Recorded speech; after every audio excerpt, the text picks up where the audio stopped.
Surpassing the speed of light has always been one of humanity's great dreams. The universe is immense, the distances between stars are enormous, and the idea of being able to travel quickly from one star system to another has fascinated scientists, writers, and enthusiasts for decades. Much of science fiction is based precisely on this concept, the possibility that, one day, humanity might manage to overcome the barrier of the speed of light. Just as in the past, it overcame other limits that once seemed insurmountable. Unfortunately, however, the laws that govern how the universe works appear to prevent this, and not for technological reasons that we might one day solve, but for much deeper reasons, linked to the very structure of reality itself. To understand why we cannot exceed the speed of light, we must start from a fundamental concept: energy. One essential rule of physics is that, in order to bring an object to a certain speed, we must provide it with a certain amount of energy. When an object moves, it possesses what we call kinetic energy. In everyday physics, kinetic energy is calculated in a simple way. The mass of the object is multiplied by the square of its speed and divided by 2. This formula works very well for the speeds we are accustomed to in daily life. For example, to accelerate a 1-ton object from 0 to 100 kilometers per hour requires roughly the same amount of energy needed to keep a 100-watt light bulb on for an hour. With the same amount of energy, we could accelerate a much lighter object to much higher speeds. But what happens when we try to approach the speed of light? By applying this classical formula, it would seem that providing enough energy would be sufficient to reach the speed of light and perhaps even surpass it. However, this is where a fundamental limit comes into play. The kinetic energy formula we have just used is not valid when speeds become extremely high.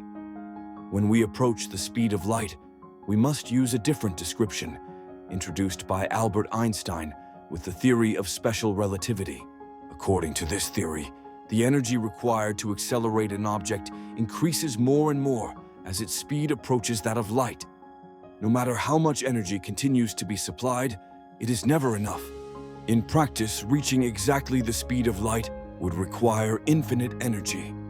This means that not only can we not exceed the speed of light, but we cannot even reach it. This is not a theoretical hypothesis that has never been tested. Einstein's equations have been tested countless times, particularly in particle accelerators. Protons and electrons have extremely small masses and are accelerated to speeds very close to that of light. In these experiments, exactly what relativity predicts is observed. As speed increases, the required energy grows more and more, and the particles never manage to reach the speed of light. The only particles that travel exactly at the speed of light are photons, the particles that make up light itself. This is possible because photons have no mass, and for this very reason, they cannot even travel at a lower speed. Relativity also teaches us another important thing. Velocities do not add up the way we are used to thinking. In everyday life, if we throw an object forward while running, the speed of the object relative to the ground is the sum of our speed and the speed of the throw. But when speeds become very large, this rule no longer applies. We might think that if a spacecraft were traveling at half the speed of light and launched a rocket at another half the speed of light, the rocket would exceed the speed of light relative to Earth. In reality, relativity shows that the final result never exceeds the speed of light. No matter what combination of velocities is considered, the limit always remains the same. At this point, another question may arise. Could there exist particles that naturally travel faster than light without needing to be accelerated? Particles of this kind were hypothesized in 1967 by physicist Gerald Feinberg and are called tachyons. They are very popular in science fiction, but their existence has never been demonstrated. If they did exist, could we use them to send signals faster than light? To answer this, we need to better understand how space and time work in relativity. We can do this by using a spacetime diagram. In this type of diagram, space is represented on one axis and time on another. Each point represents an event, that is, something that happens at a certain place and at a certain moment. Light, which travels at the maximum speed allowed, traces a very precise line in this diagram. All objects that move more slowly than light remain within this region. An object that moved faster than light, on the other hand, would have a completely different trajectory. And this is where the problems begin. When we introduce a moving observer, such as someone aboard a spaceship, space and time transform differently. Events that are simultaneous for one observer may not be so for another. If it were possible to send signals faster than light, this difference would lead to a surprising consequence: the possibility of communicating with the past. In some cases, a message could be received before it had even been sent. This would lead to logical paradoxes in which cause and effect are reversed.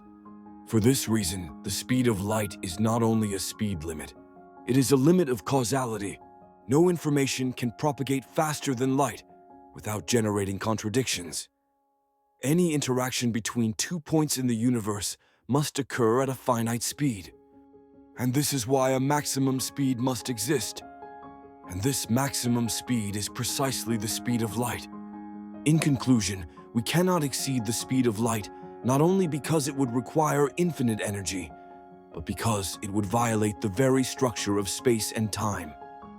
The speed of light is not simply a technological limit.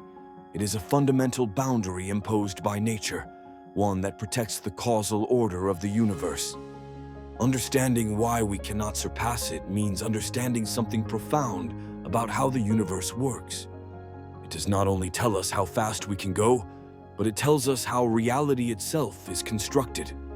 And it is precisely by exploring these limits that science continues to advance, pushing ever closer to the boundaries of knowledge without ever crossing them.